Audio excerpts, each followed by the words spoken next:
ऐसे एक ट्रेन में 10 लड़के जा रहे थे, लड़के। अगर के हटा दे तो लड़ प्लस के, जो हमेशा लड़ते उनका नाम लड़के। जहां कहां भी बैठ जाए उते आदमी ठाड़ो हो जाए। जना डब्बा में बैठे थे, सबरे लड़का बैठे थे। अब सबरे का अरे यार टाइम पास नहीं हो रहा, ट्रेन में बैठे बैठे मजा नहीं आ रहा, क्या करें। एक बोला एक काम करो, चैन को खींचो। दूसरा बोलो चैन का खींचो, कक्का याद आ जाए 2000 रुपया देने आयो की पेनाल्टी। अरे सबरे बोले तो कौन सी बड़ी बात है, 200 रुपया जोड़ लो। सबरे ने 200 रुपया जोड़ के इकट्ठे करके एक आदमी की जेब में डाल दे। चैन के जस्ट नीचे एक बूढ़े व्यक्ति बैठे थे।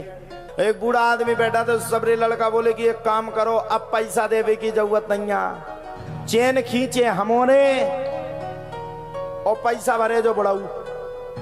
अच्छा बूढ़ो पप्पा बड़ो परेशान, बहू ने घर से काट दो तो टेंशन में मथुरा वृंदावन चलो जा रहा हो। तो उन्हें हाथ जोड़ो, भैया रो ऐसो ना करियो, चैन ना खींचियो, चैन खींचो और हमें ना बधाइयो, नहीं तो हम जेल चले जाए। लड़का बोले अब चिंता मत करो, अब तो जेल तो नहीं जाओगे, पैसा हमारे बच गए। खींची चैन, टीटी आ गया। क्यों भाई किसने चैन खींची? तो अब सवरन की मां रहती कि बुढ़ऊ के ऊपर पूरी बात रख देने। अरे बोले महाराज इनको बुढ़ापे में बड़ी माया आ गई, इन्हें चैन को खींचा, जो कि उसने खींचा नहीं था, लड़कों ने खींचा था।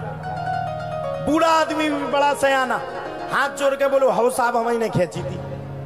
टीटी बोले क्या बात है, क्यों खींची थी? अब साहब ना पूछो तो ठीक है, अरे बताओ तो सही।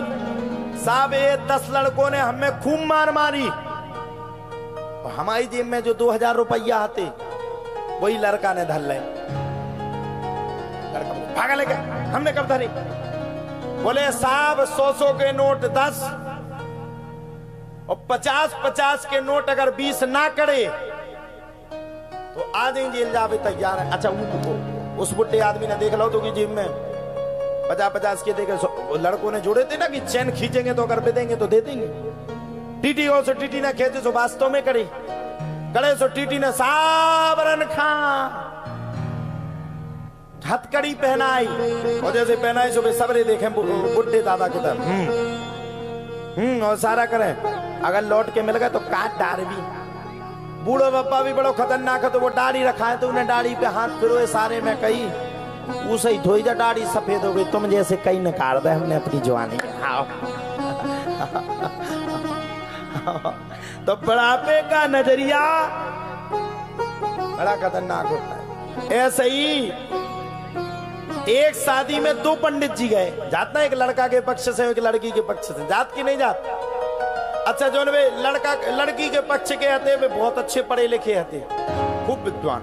हरि ही ओम मांगलानाम। तो महाराज जी आपने जात भी आओ पढ़ो। तो आप ये मन की बात बताए, सुन लियो सब जने ध्यान से। एक जना का पढ़वे हरि ही ओम मांगलानाम तो हकड़पद गुंग हम। तो गांव को पंडित ना सूदो हो। अब जैसे जी महाराज है तो अब इन्हें दे दो तो बच्चा सूदो हो। तो गांव के पंडित जी ना बोल पाए मंत्र, वे पंडित जी काशी बाय खूब धड़धड़ाटे के बोले। गांव के पंडित जी अपने उठ के बैठ गए दूसरी जगह। जौन में लड़का पक्ष के आते बोले तुमने इतने से, मोड़ी पक्ष के आते बोले तुमने इतने से नाक कटवा दी। देखो तो वे पंडित जी खूब धड़धड़ाटे पा रहे और तुमने है सो मंत्र नहीं पढ़ पाए। अच्छा पंडित जी पढ़े नहीं हते तो करे तो हते। अब बोले देखो जजमान तुमाओ बरो हम कर नहीं सकत और तुमाओ बरो हम देख नहीं सकत, मंत्र तो हम भी पढ़ देते लेकिन मुठ के भाग आए। ध्यान से सुनना हो, समझ में आया तो खूब हंसना हो, फिर ताली भी बजाना। जजमान बोले मैं कबरई की बात है। अब बोले देखो जजमान तुम्हारी जो जब बिटिया है ही हमने हल्के से पाल पोस के बड़ो करो। अब जोन ये पंडित जी मंत्र पढ़ रहे, जो मरगटा वाय पढ़ रहे भैया बे मंत्र हम नहीं पढ़ सकत। जजमान भगत को पंडित जी तो पढ़ रहे थे साजे मंत्र, गणानां त्वा गणपति गुंगवाम है प्रियाणां त्वा। जजमान बोलो चुप हो जा। पंडित जी बोले क्यों हो जाए? अरे बोले चुप रख।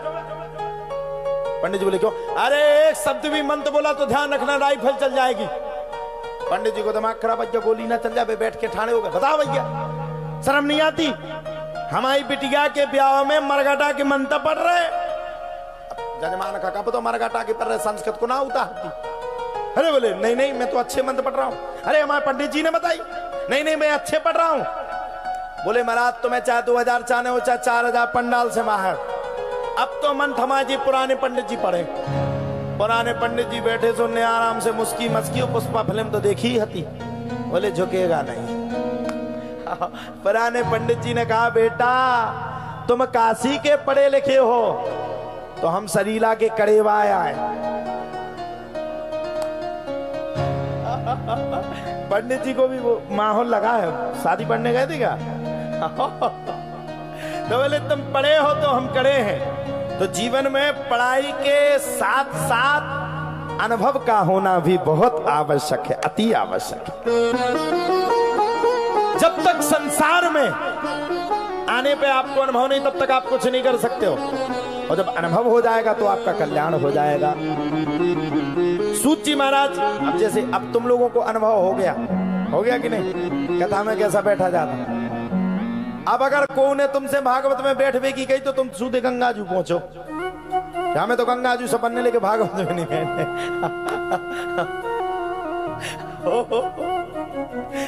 अच्छा दूसरी बेर पतो भी पड़ जाएगा, दूसरी बेर बैठो तो जो पतो पड़ जाए कलश में कि देख पानी डालने आओ।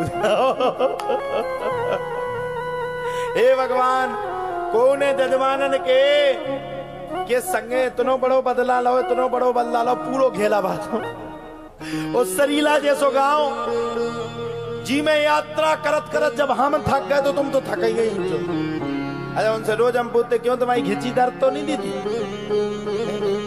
लेकिन जब ऐसे करती तो तनक दर्द देती नहीं। और सरीला की यात्रा तो भैया इतनी खतरनाक है, पूरे गांव में कड़त कड़त कड़त कड़त कष्ट पड़ गए लेकिन सरीला गांव पूरो नहीं भाव।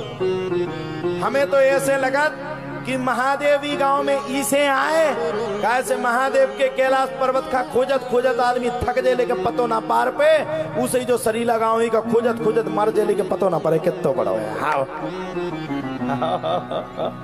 और कथा सुनने वाले 10 नहीं, आज तो बहुत भीड़ है, खूब भीड़ है, इसको कम नहीं कहेंगे। यही भगवान की कृपा है।